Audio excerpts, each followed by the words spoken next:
Good morning, everyone. Thank you for joining us for Brewing a Business Plan Workshop series.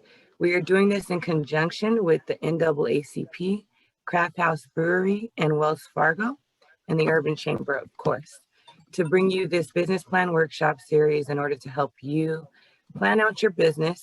There is a scholarship portion attached with this business plan workshop series, so I wanted to be sure to give you all a reminder today. It is our very last workshop session of the series. And so I just wanted to let you all know that you will need to submit your business plans by February 16th, 5 o'clock p.m. Pacific Standard Time. I'm going to share a link in the chat for you all to do that in a second. And then I just wanted to make it very clear, please get your plan in by that time because the committee will be meeting the very next day to select the business plan winners, and the winners will be announced by February 23rd via email to everyone.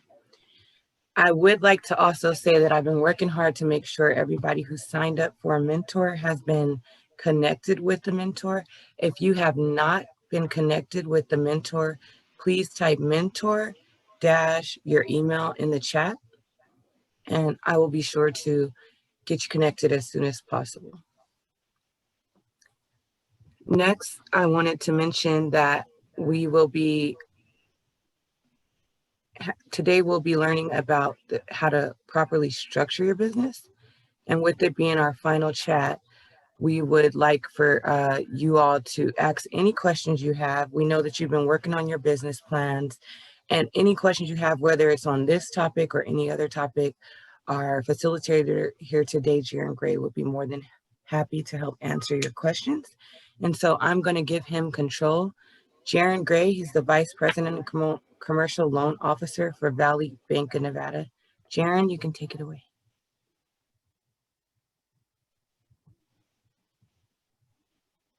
All right. Good morning, everyone. Thank you once again for joining. Glad to be a part of this event. I know Delisa, Rashonda, and the rest of the team always do a great job of putting these events together. And as it looks like we are here at the home stretch. So I do appreciate you all being here and being able to get this information today and be a part of this presentation. And as Delisa said, this is going to be our presentation on how to structure your business. So as you see here, I am sharing my screen here so that you can see the PowerPoint. Hopefully everyone can see that okay. If anyone cannot, give me a thumbs down. If you can, thumbs up. Just make sure that everything's still good to go. Thank you. I know by this time and as everything's going on with these strange times, people may be a little zoomed out by this point. So we'll try to keep this as interactive as possible. Please, if you have questions, please feel free to type them in the chat. I will keep an eye on them as well as Delisa and Rashonda, and then we can try to answer those as we go along. If you have questions for the end, please don't hesitate to ask those questions as well. And once again, this presentation is titled The Proper Business Structure. And I've aptly kind of quoted it as to how to properly structure your legacy. There's a lot of things that we want to talk about when it comes to structuring your business properly. And these are a few of those bullet points that you kind of want to consider as you go through that process of deciding what business structure best fits your scenario and where you are in your business life cycle. And I think that's something to keep in mind, that your structure of your business could change at any point during that life cycle span. And we'll kind of go through that and show some reasons why that might happen. But these are some points to consider. What business structure best fits your current business status? Are you still a business that's still in the idea phase? Maybe you're still doing some testing, some trying out, trying to see what works, where you have some strong points and maybe some areas to continue to work on. You may not need to go to the upper echelon of business structuring. You may be able to start off with some quick, easy ways, and we'll talk about that you can get your business set up and get off and running. Are you a mature entity? Are you at the point where you need to start considering maybe sunsetting and where you're going to be in the next 5 to 10 years as far as your business structure is concerned right now? Is it time to reset? Is your structure no longer working with with your business and industry model, with maybe your partnership, your financial structure? There may be some things going on where, hey, it's time to hit the reset button and really consider, are we still in the right structure for where we are in our business cycle? Also, what business structure best fits your future plans? This is a big one. This is one that I talk to myself coming from the lending world that I talk to my clients about a lot. Do you have business partners? Are you married? Do you have a spouse or someone significant other that you may need to consider as you start to form your business and as your business matures? Would you like to leave your business interests to your family? Are there shares? Are there equity? Are there different pieces of collateral that are tied up in the business that, hey, we need to consider how this business is structured so that we can leave these things to our family and leave that legacy or leave that nest egg for them to kind of build on? Are there business liabilities that need to be considered? This is a big one. A lot of times people don't understand that when you transfer a business, you are also transferring that debt. So something to consider as you start to move on, that debt follows the business and not just the business owner in some cases. So something to also consider when you're looking at also your business structure and where you are in your life cycle. And just continuing on. So basic business structures. So here's the business structures we're going to go over today. And these are really the basics, right? There's going to be questions, nuances, different things going on with your structure that you may have to consider, but these are the basics. Your lowest and probably the easiest one to set up is going to be a sole proprietorship. The next after that is going to be an LLC or limited liability company. Next would be a partnership. And lastly, a corporation. And there's two types of corporations we're going to go over: the S corporation or sub S chapter corporation and your C corps. And there's some different nuances to each of these. And one reason one may work better for you than the other. But that's what we'll kind of cover today. Now, starting very quickly with the sole proprietorship. This is simply an unincorporated business owned exclusively by one person. There is no legal separation between the business owner and the business itself. And that's something to keep in mind. When we talk about no separation between the business owner and the business itself, something to keep in mind is liability. That's always a concern for small business owners. If you own a restaurant, someone happens to have an accident in your restaurant. If you own a car dealership and someone happens to get in an accident at the dealership, if you're set up as a sole proprietor, you are just as liable for that accident as the business is. And that could have some implications that you might want to consider why a sole proprietorship may not best fit your needs at this time. But keep in mind, a sole proprietorship is very good. Look at where our industry, where our economy is today. It's the world of the home-based business. I've got clothing that I'm selling out of my home. I'm doing nails. I'm a nail technician or something. Maybe a sole proprietorship makes more sense because you can start to get some good tax implications, but you're not dealing with as much liability where you may need to consider a higher structure of business. So a sole proprietorship is the beginning. And keep in mind, the main thing I want to highlight here is that there is no separation between you and the business. You are one step away from the business itself, and the business is one step away from you. The next business structure we'd like to consider is the limited liability company, or sometimes we also see the LLC. An LLC combines the best parts of a corporation with the sole proprietorship and partnership into one business entity. Now, there are some different things that go along with this, and I'm trying to be a little bit more reserved in my explanations because at all times, and I want to say this right off the bat, we want to make sure you consult your tax experts, your attorneys, your financial advisors, in the best way to structure your business. But I will say this, there are some tax implications and liability implications that make it very favorable to have an LLC over having just the sole proprietorship. But you can also get some of those same benefits that you would get with the sole proprietorship, mainly with the taxation level. When you look at how you're taxed on a sole proprietorship, we didn't go into this into detail, but you're taxed at the personal level. On an LLC, you can also be taxed at the personal level rather than paying taxes on the business income as well as your personal. You can tax it all at the personal level and get more favorable tax benefits. Once again, please consult your tax professional, your attorneys and what have you. Don't just take my word for it, but that's definitely one of the big benefits. The other is from a liability standpoint. And we touched on this and we'll touch on it again throughout this presentation. Liability should always be a big concern for business owners, and not just from someone having an accident, but something as small as a contract dispute. You don't want to end up in a situation where because of a small contract dispute, you are now losing your business because you don't have a liability or a layer of protection between you and your business and you personally and your business structure. So that's where the LLC can also come in to help to add that extra level of protection that you wouldn't necessarily get from just a sole proprietorship, where once again, you and the business are synonymous with one another. That LLC gives you that extra layer of protection, along with those added tax benefits. And LLC tends to be a very favorable thing. And something not really clearly mentioned in this presentation, but I want to highlight as well, an LLC, though the cost of forming an LLC is higher than a sole proprietorship, where a sole proprietorship you could essentially set up for free. Once you have an LLC, there's going to be some higher costs associated with structuring that business, but that cost is nowhere near where we'll see as we go in through the presentation, where things can get a little bit dicey and a little bit more expensive. So moving along, partnerships. Another big one is partnerships, and we all hope that we can start a business with someone that we feel is a partner of ours, and we can share 50-50 or 33% between each other and all have the same interest in the business. But partnerships come with a lot of nuances that an LLC or a corporation or a sole proprietorship may not come with. Something to keep in mind.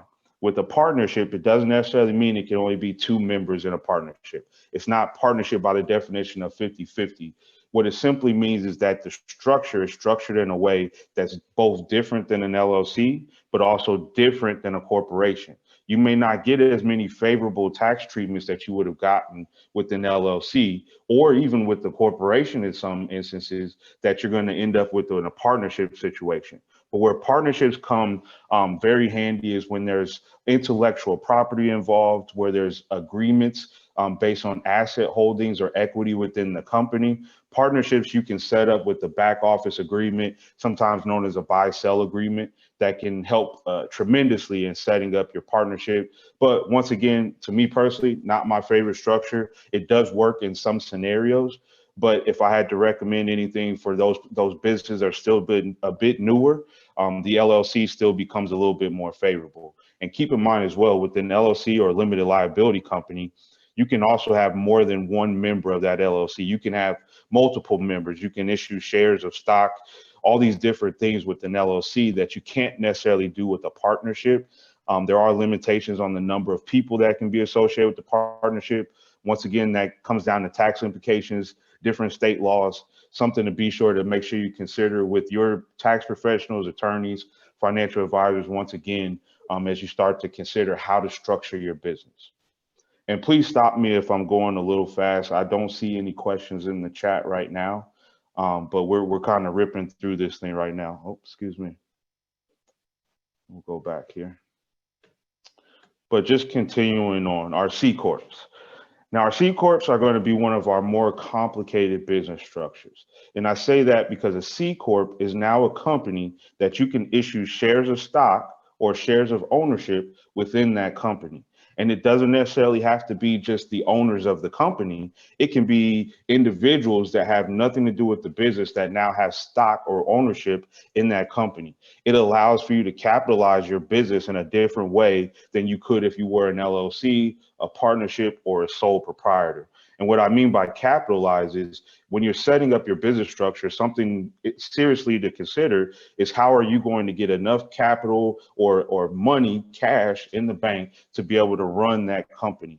A C Corp allows you to find capital sources that you could not necessarily access if you were set up as an LLC or a partnership.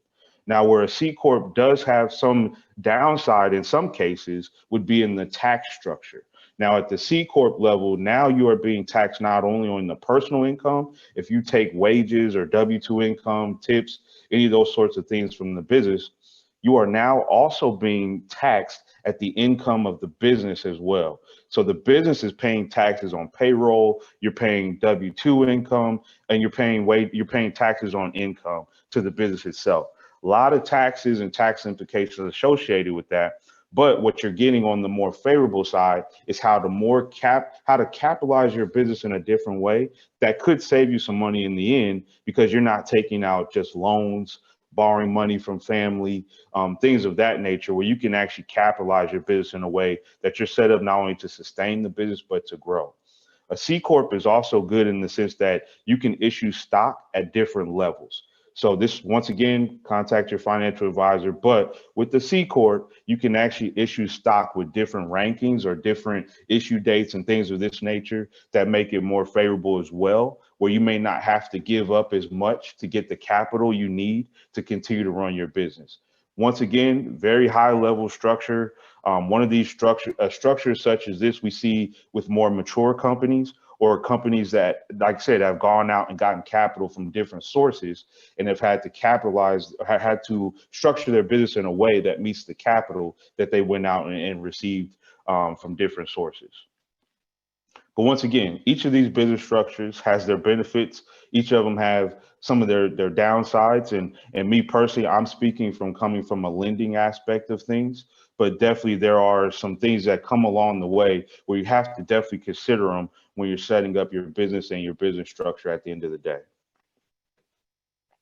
So next business structure, and actually last one here, is an S corp or a sub S chapter or S sub chapter S corporation. This is another type of corporation that you can set up alongside a C corp. Now, where this corporation differs the most is in the taxation level. So this company, you can actually be taxed at the personal level, not just at the corporate level. So what that means is rather than paying corporate taxes on income as well as paying personal taxes, you can shift all of that tax liability just to the personal side, and that could give you some favorable things. Now, where that limits you a little bit is if you do a subchapter S corporation, once again, you're not able to capitalize your business the same way you would if you had a C corporation. But not always a bad thing, considering that the tax implications are better. You may be able to go out and get loans, borrow money from family, things of that nature that help you out, where you don't have to give up as much to get the capital you need to run your business and run it successfully. Now, once again, the subchapter S is another corporation. So you do, I would say, please consult your tax professional when setting these up. And once again, another thing to highlight with these companies as well is you can have a higher number of shareholders or people involved with the company than you could have with, say, an LLC or a sole proprietorship. But once again, you're giving up shares, you're giving up equity, you're giving up some type of ownership to capitalize your business and get the resources you need to merely make your business successful. Once again, another one from a lending standpoint that is very favorable because of the tax implications in most situations. When you're looking at a cash flow standard and how cash flow is run through the business, something like a sub S corporation is very favorable to see because of those tax implications. Taxes are not as high of a liability cost for that business, and they're able to sustain, grow because they're not limited by their tax structure. All right. And just some final thoughts. Once again, please, please, please, I don't know if I said it enough, but I'm going to say it again. Please be sure to consult with an expert throughout your business life cycle. This is not a one-time, one and done thing. Definitely at different points in your business life cycle, you're going to have to consider, does my business structure actually fit where I am today with my business? Whether you're a startup, a business that's kind of in their intermediary stage, a more mature business that's looking to sunset, looking at towards retirement of the owners, principals, maybe selling the business, doing some asset sales, whatever those things may look like. That business life cycle is a continuous thing. Please be sure to always consult an expert. I've listed a few experts here that I myself personally work with, that I consult when I have questions. Please reach out to your CPAs, financial advisors, and some attorneys. And attorneys come in very handy when talking about partnerships, buy-sell agreements, asset sales, asset transfers. So different parties in there as well. I do see that we have one question. I'll go ahead and read it off just for the good of the group. Would you be able to change the structure later on? And good question, and absolutely, absolutely, you can change your business structure later on. Now, once again, you have to consider what are those implications by changing the business structure. Do you have owners? Do you have shares of stock that are out there? Do you have loan agreements where you may need to notify your lender that your business structure is changing? There's a few things you're going to need to consider, but absolutely, you can change your business structure at any point throughout the life cycle. Another thing to highlight, though, just as a backup to think about, is if you have gotten a name for your business, whether it's a DBA or doing business as a fictitious firm name or a corporate name, please consider that something could happen where you may not be able to keep the same business name. And sometimes in those cases, it's good to have a trade name or, like I mentioned, a fictitious firm name or DBA, so that your business is still associated with it, but you're operating under a different structure, but you have a trade name that you go by. All right. I don't see any other questions. That is the end of my presentation, unless anyone has any questions they want to verbalize that didn't get into the chat box. I think we have a few minutes here. You can unmute yourself. You can type in the chat. You can also raise your hand if you have any questions for Jeremy on business structure. Okay, and with that, we'll move right into our next segment. Thank you, Jeremy, so much for your presentation. Really great information to help them think about, if they haven't already decided, how they want to structure their business or if they need to make any changes to their business. Absolutely. We have another question and they cannot hear me. Rashonda, I'll let you take over, but Anitra would like to know, can you give a list of CPAs? The chamber can send you a list of CPAs that are members of the chamber that we've worked closely with. Another question from Dana, can you explain how to use a DBA, please? Yes, so a DBA would be another name that your business is known by. And that's exactly what the name is, doing business as. And it's also known, when you go to file one, it's going to be called a fictitious firm name. It's basically another name that your business is known by, but it's more of your trade name. So I may be Gray LLC Company, but in the world out there, I'm known as the Jaron Gray Food Company. So that is another name that your business is known by. Like I said, it could be known as your trade name, which is more readily known and does not need to be changed. And once you own that trade name, you own it. It doesn't have to get transferred to other people. You own that trade name. I do see we had another question. It says, when filing taxes, do you have to use your social security number or can I use my EIN? And once again, that's one of those gray area questions, and I'll say it depends. If you are a sole proprietorship, typically they're going to ask that you use your personal social, but you can actually file to get a tax ID number or an EIN number and use your EIN number for your sole proprietorship filings. Once again, be sure to consult your CPA or your expert out there, but you can definitely have an EIN or another tax ID number that you register your sole proprietor by. An LLC or any other the corporate structures or partnership is going to require you to have a separate tax ID number or EIN that you file by. You will not be able to use your social. I do see another question. It says, what about trademarking your name? Now, this is a higher level discussion, but definitely you can always look at doing trademarks. Once again, that does increase costs. You're talking attorney's fees and things of that nature, but you can absolutely trademark your name. And what that does is give you legal protections against someone else using your name. You and I cannot go out and use the name McDonald's without the permission of McDonald's. If you would like to have your own trademark, such as McDonald's, you can definitely do that. Go out and do the filing. And I believe Delisa may have some resources we can share if someone's interested in doing some trademarking. I do see I have another question. It says, I've already started my business. Should I trademark my name? Trademarking is an interesting discussion. I would say this, as far as going out and actually getting a trademark, I think it depends on if there's some intellectual property associated with that trademark. Sometimes a name can be changed and people still know what your business is, and the name and having a trademark doesn't really determine it. And it also depends on where you are in your business life cycle. If it's something where you feel like the brand and the marketing behind that name are important and it's the basis of how you're generating income, absolutely, I would consider a trademark. But if it's not synonymous with what your business is doing and your structure, a trademark it's either necessary or not. Hopefully that answers your question. I think I left some gray area in there, but definitely a trademark can have its benefits and not. So.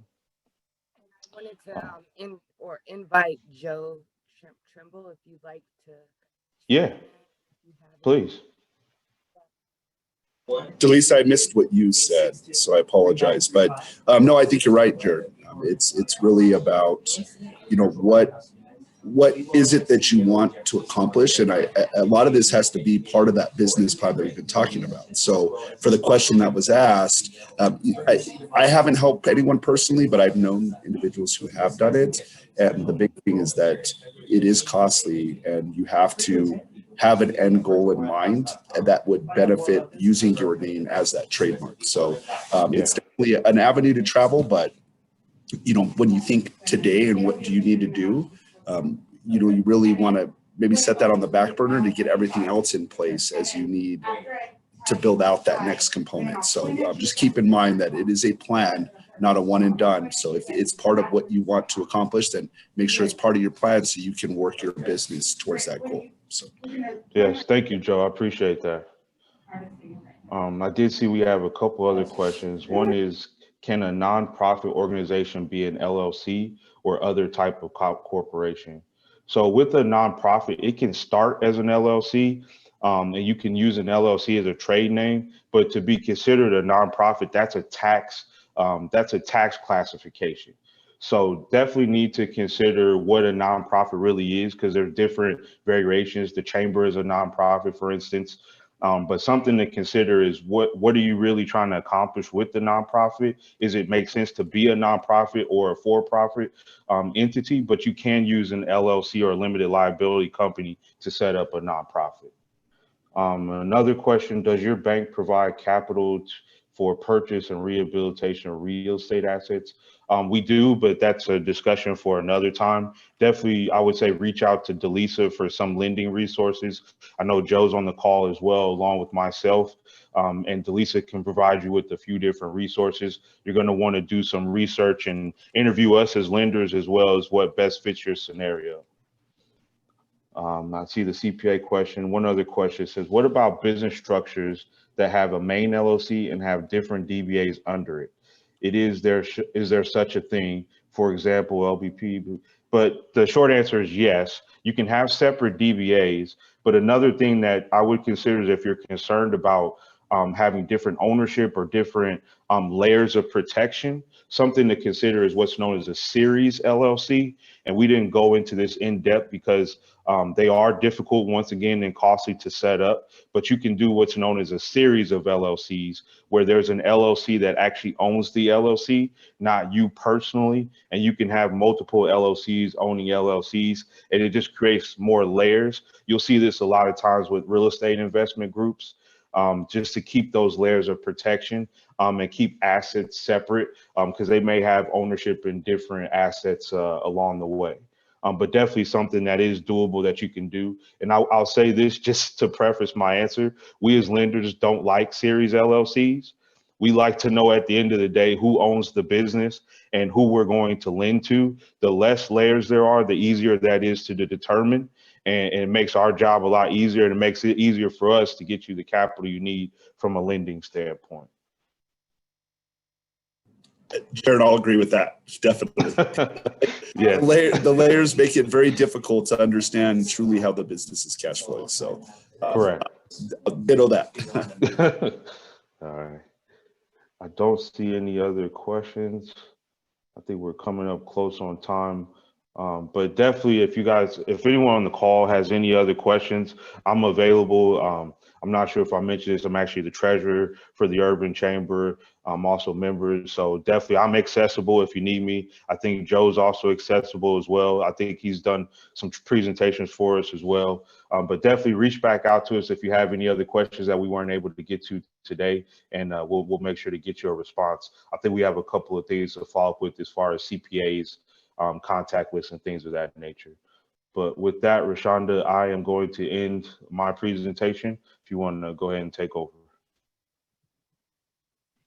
All right, awesome. Thank you, Jaren, for that. I see no one else has any questions. Joe, is there anything else you want to add before we close out? Is this it, Delisa? Is there another part to this, or? Yeah, we wanted to take a quick poll. We want to make sure that this event is fair for all who are participating, and because some people have had issues with getting getting a mentor, getting a match with the mentor, we wanted to see how many people would like, or if we could take a poll to see how many people have been matched with the mentor. If you have not, if you have been matched with the mentor, please put a 1 in the chat. If you have not been matched with the mentor, put a 2. And then we're gonna just poll it to see about how many. From just looking at the numbers so far, it's more 2s than 1s. Yeah. So a lot of people have not been able to get matched with their mentors yet. And with that being said, what we had in mind, we wanted to delay it 1 extra week. So you would have till February 23rd to submit your business plan. I'm going to type my email in the chat, and I'd like for anyone who would like a mentor to please email me directly to kind of help speed the process along. And that's dstewart@urbanchamber.org. My chat's not working, but whenever it starts working, I will put that email in there. A couple of I other got things. you. Okay, thank you, Rashonda. And then I did see a question in the chat about the scholarship and what the requirements for the scholarship are. So the only requirement is that your business needs to be operating or planning to operate in Nevada. That's really the only big requirement that we have. What they're going to be looking for, the committee that will be reviewing your business plans, is to see if those business plans are viable. Do you have a good plan? Do you have all your financials in order? Do you have projections for the next 3 to 5 years? Things like that. Ashley, I'd invite you to chime in if you have anything you want to add to this part, as Ashley is our committee chair. First and foremost, I just want to thank all of you for hanging in there. This 4 weeks went by like this. I can't believe we're here already, but myself and the other committee members are very, very excited to see what businesses we have to look forward to here in Vegas. And I just want to encourage you all, whatever resources you need, please reach out to the chamber, Joe, Duran, any other presenters from Nevada Grow. Everyone here wants to support you in being successful. And this has been a really great experience. This was kind of a harebrained idea I had over a beer back in the summer, and I'm really, really excited to see how well everyone has embraced it. And I look forward to doing something like this in the future again. So good luck, take your time-ish, but definitely don't be shy, reach out. Everyone is here to support you, and looking forward to reading your business plans. Thank you, Ashley. So we got another question in the chat from Leah Marie. How many grants will be giving out? We will be giving out 3 scholarships. So 3 businesses will receive scholarships. Did you want to talk to the amount, Ashley? Sure. So the actual funds for the scholarships were generated by the sales of the Black is Beautiful beer, specifically by Craft House. And so we have 3 scholarships of $500 apiece. And the chamber will be adding an extra $1,000 to those scholarships. So $1,500 apiece. That's wonderful. You're welcome. Thank you. Just making sure I'm getting through all the questions and comments. So really, we have another 30 minutes, I would say. What we really wanted to do was, while we have Jaren and Joe's brilliant minds on the line, is if you guys have any other questions about your business plan, things that you're working on. I know we had one person, I'm not sure if she's here today, but she was having issues with getting kicked off of the Wells Fargo site. So is there anything that you know about that, Joe, that you can talk to them about? She was saying that it kept saying she was expired. She'd get locked out while she was trying to work on her plan. I have not heard that. Let me see if I can ping my guru that helps manage the coding in the back end, and see if there's anything that he's aware of. I'd be curious if And I remember, Delisa, I can't capture anything in text chat. The corporate firewall blocks it. If that person can put their email address, if you would email that to me so I can look to see if it's something specific to maybe the IP address as well. So whoever asked that, if you would, please put your email address, and then Delisa will kick that to me, and I'll do some research. I have not heard that, so it's not good news if it's happening. So Yeah, so I will be sure to send you over her info. And then Lori also mentioned that you have to click the Keep Me Signed In button, or check the Keep Me Signed In button.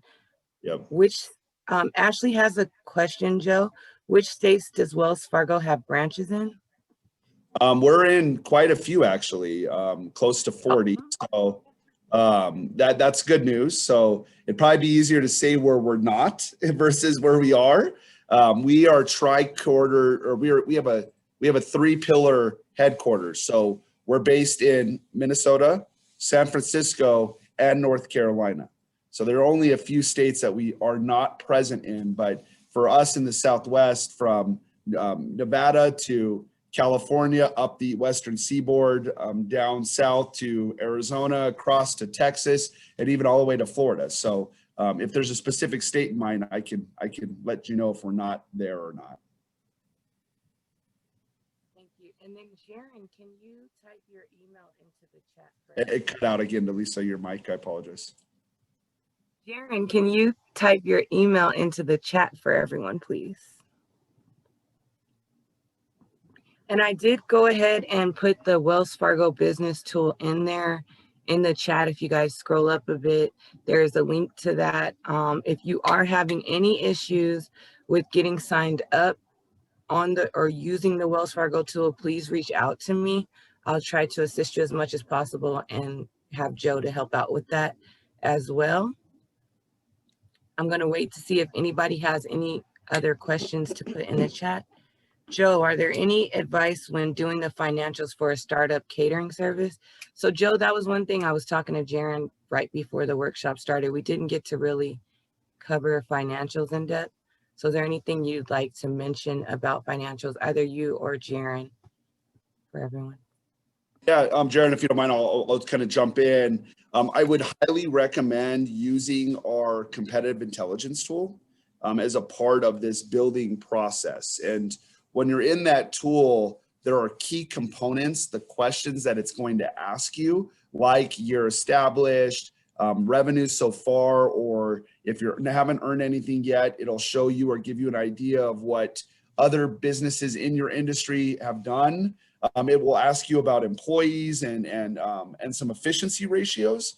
Those are the key components of a good financial section. And when you dig into each of those, it's also about what impacts your financials. So not only from competition, but to even how you advertise and your customer base. All of those impact that end result, which is the dollar that you earn. So I highly recommend. It's a tool that we built based on an SBA tool.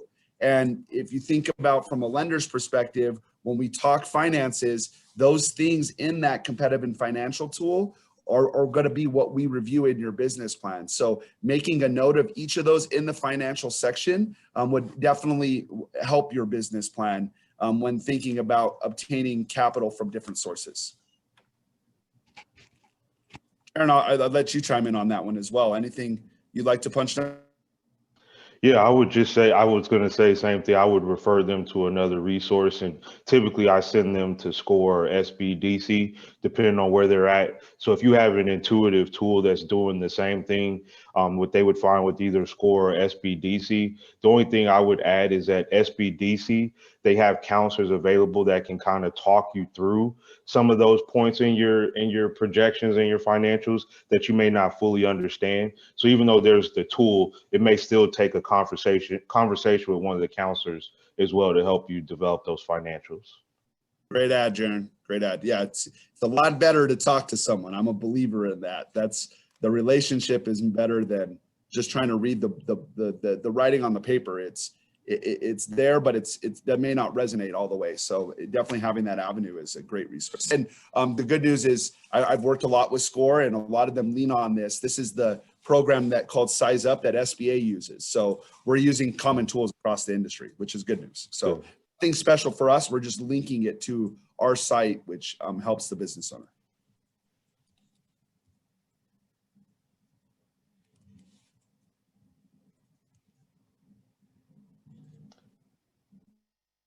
And Delisa, I don't know if or I was gonna say, I see another question in the chat. From Dana. Yeah.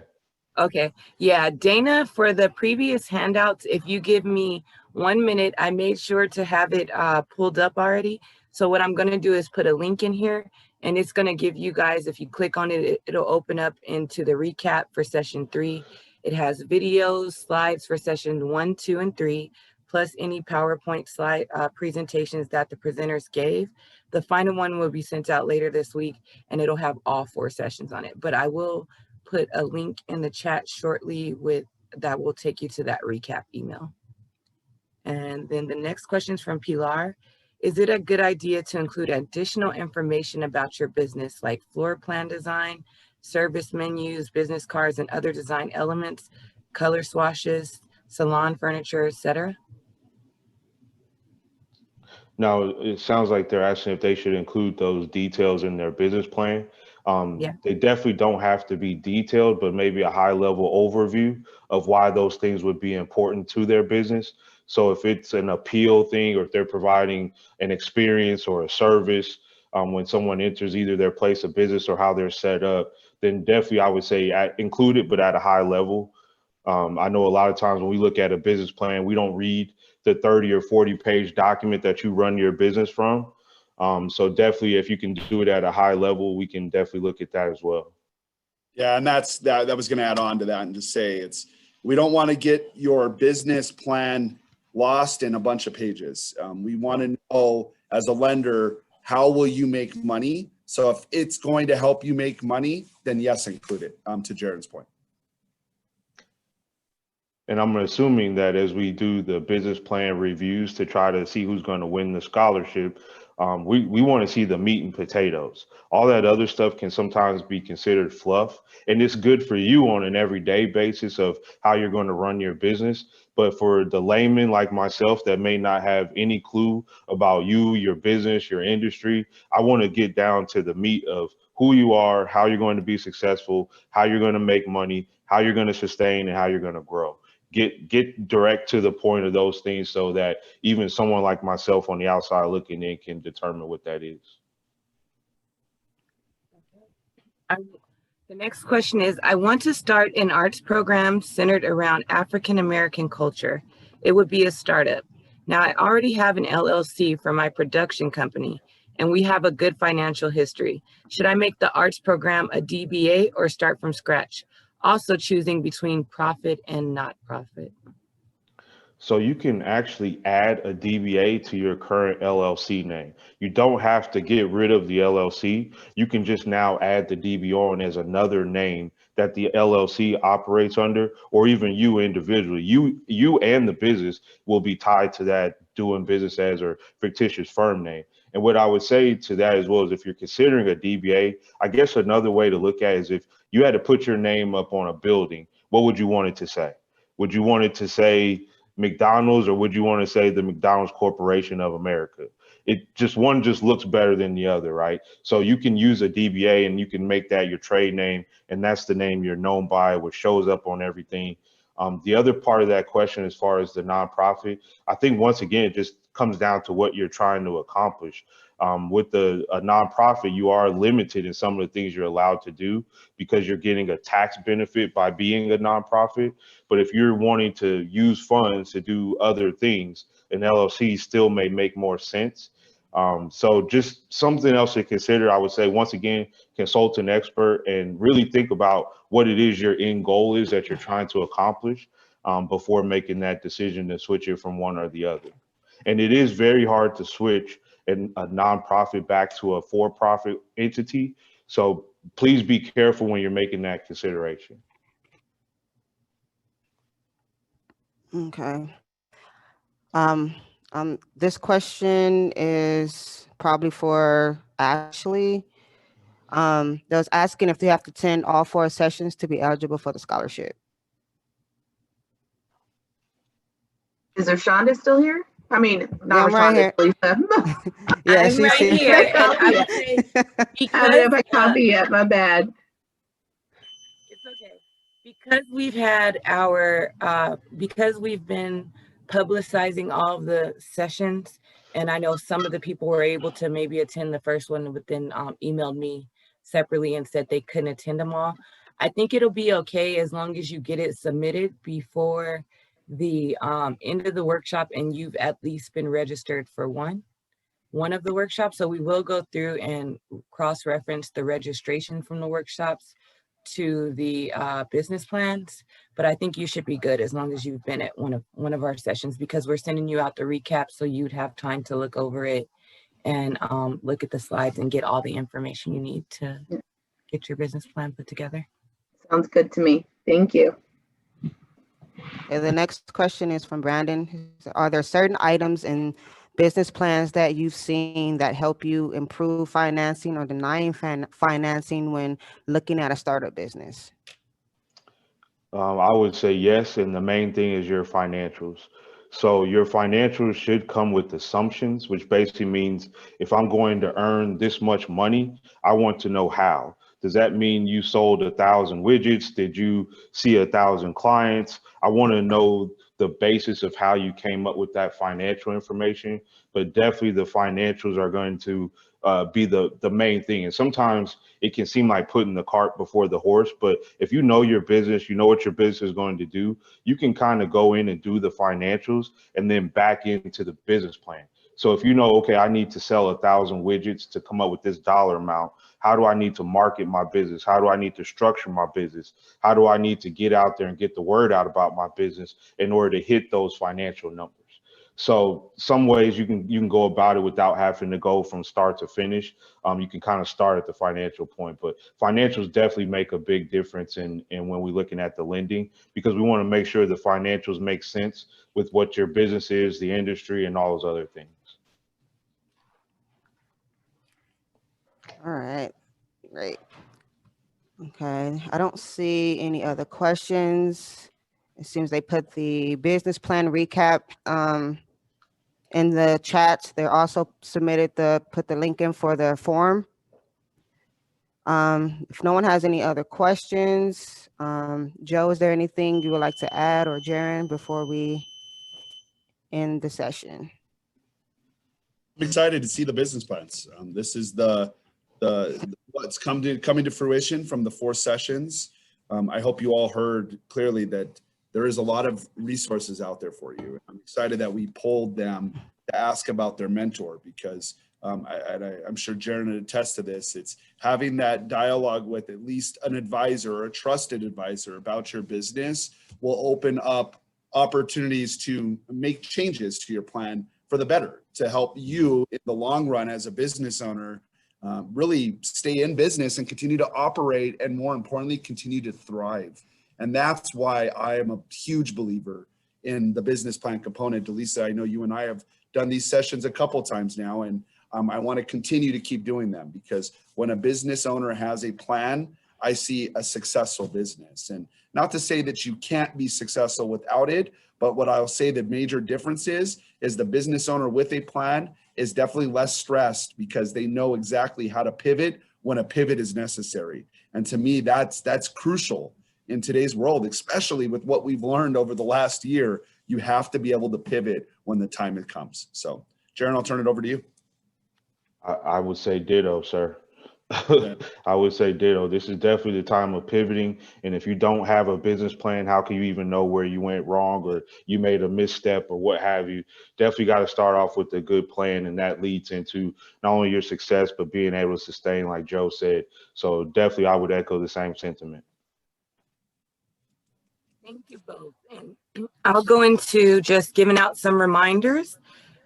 I seen a question from Michelle Johnson. We do have to edit the video, which usually takes us a little time, but we should have the recap email of all 4 sessions out by Friday of this week. And just remember that your business plan will need to be submitted by February 23rd. We will send out reminder emails. Those emails will come from info@urbanchamber.org. We'll probably send one out on the 16th. We'll send one out probably close around the 20th or something, just as you're getting close, to just remind you, submit your business plan if you haven't already. For everyone who put their email in the chat, and if you didn't have a chance to, but you need to, please type your email in the chat, mentor-your email, and I will be sure to get you connected if you have not been connected with the mentor yet. And then I'd like to finally say thank you to NAACP, Craft House Brewery, Wells Fargo, Nevada Grow, Prestamo CDFI, and Valley Bank of Nevada for you all participating and helping our small businesses get their business plans developed. And with that, if you guys could all take some time to save the chat so you can have everybody's info, we will close out the meeting. Thank you all for attending. And I hope to see your business. I have a request before everybody leaves. If you could just put a one sentence summary of what your business is, that would be awesome. Just a little quick recap of what your business is or what you're looking for your business to be. I know we did that week 1, and I'm curious to see, based on the information you've received over the past couple of weeks, if maybe your vision for your business has changed a little bit.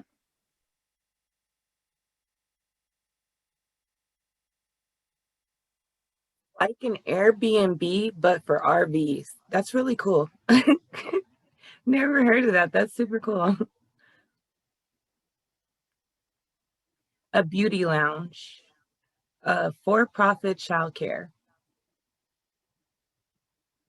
Vegas RV adventures. That's cool. I really like that, Joe. I'm like, great idea. The Shoe Laundry, a cleaning service for high-end luxury sneakers. Nice. Kingdom's Daycare. An arena, fully customizable candles and products from scent labels, colors, etc. Awesome, Andy. Ruthie has a delivery service. Lauren, my business is NDO Wellness, where I focus on holistic wellness with IV hydration, health coaching, corporate consulting, which is awesome. Like when I think of that, I think of bringing health and wellness programs to corporations. Yeah, I can see where that could be beneficial.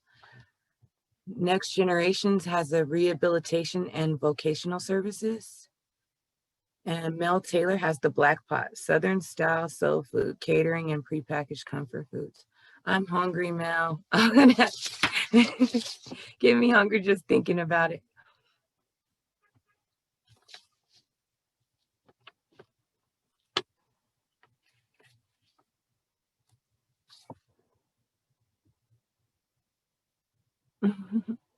And the prepackaged food, that's cool. I've been looking for like trying HelloFresh and different things to see what's gonna work for me. For Joe, he says they manage RV rental. Sorry, the chat start. LetYourRVMakeYouMoney.com. I will go check it out. LetYourRVMakeYouMoney.com. Lori says a little bit of tea, a formal English tea house, which is cool. That reminds me of the Red Hat. I think they're called the Red Hats. Chic Image and Personal Style Consultants provides professional image consultants, closet organization, and personal shipping services for busy professionals. We help women build and project their best image. I love that, Chiquita. And Michelle Johnson has a Nevada-based arts program focusing on the contributions of African-American culture through theater, dance, music, art, and education. Awesome. Leah Marie, Three Maries is a nonprofit that provides support for pregnant minors striving to complete their high school education diplomas. Mel, he'll invite each of us to his upcoming tastings and farmers market appearance. Awesome. I'd love to hear more about it, Mel. If you send me over the info, we can, if you can get it to us by Friday, we can also add that to the recap email to go out to everybody. So everybody will get the info and where that's at.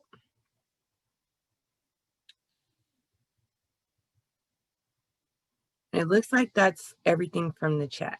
Ashley, did you have anything, any last words or last thoughts you wanted to? Other than, yeah, I'm hungry too. Great, sound real good right about now. But no, just once again, thank you everyone for attending. Thank you everyone for supporting and participating. This is fantastic. And like I said, this is an idea that Wendy from Craft House and I had over a beer or two. And yeah, I'm just excited. Thanks. Can we keep up with this group? I feel like we are invested in each other's success. An idea I have for that, we'll have a list of all the businesses. Two ideas, because I have to make sure everybody's comfortable with giving out their information. So I'm not sure how we go about that. But the second idea that I had was maybe creating some type of Facebook group where everybody can check in with each other. So I can work with our social media team to see if we can get something like that together and have like our business plan Facebook group where we can all check in, see how each other's businesses are going. I think that's a really great idea. Yeah, thank you all for being a part. So we'll be sending out, once I get that group connected, we'll just email you all and then you guys can all join it. And we'll be sending that out to everybody once we get that done. We'll try to get the recap out by Friday. You guys have till February 23rd to turn in your business plans. There will be a button that says submit your business plan in the recap email. If you have any issues, please reach out to me at the chamber or us here at the chamber. You can email my email, info@Urban Chamber. You can give us a call, 702-648-6222. We are here to help you. Please don't hesitate to call us. And thank you all for coming out today. We hope to get your business plans and wish you all the best success in your business endeavors. Thank you, R. Oh, please save the chat as well. And an RV beer brunch caravan sounds fun. Hi, everyone. All right. Bye. Thanks for coming out. Thank you.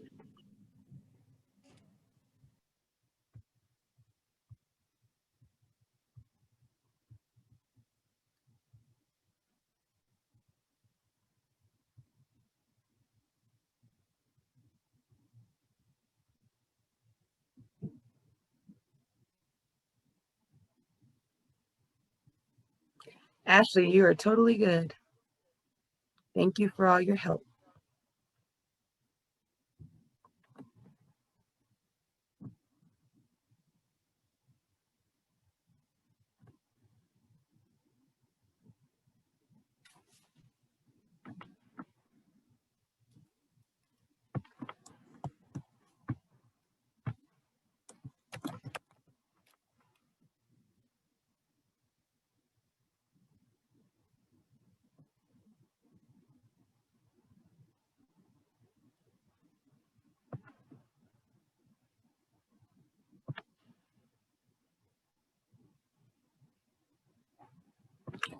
Lori, no. My thing isn't typing. it's frozen, but I can still see the chat. No, you don't have to be a person of color.